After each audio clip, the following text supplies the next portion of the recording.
Scan for Sovi and straight A's only. Let's go! In part A, the integral from 60 to 135 of f of t dt represents the total gallons of gas pumped from t equals. Second, using a right Riemann sum, we calculate 90 minus 60 times f of 90 plus 30 times f of 120 plus 15 times f of 135 equals. Continuous on the interval, and because f of 60 equals 0.1 and f of 120 equals 0.1, Rolle's theorem guarantees there exists at least one c between 60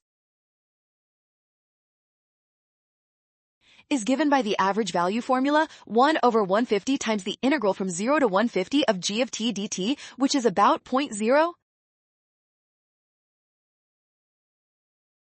Great job working through that! Scan the code, you can learn better with Sovi. Watch out for sign errors and always double check each step carefully.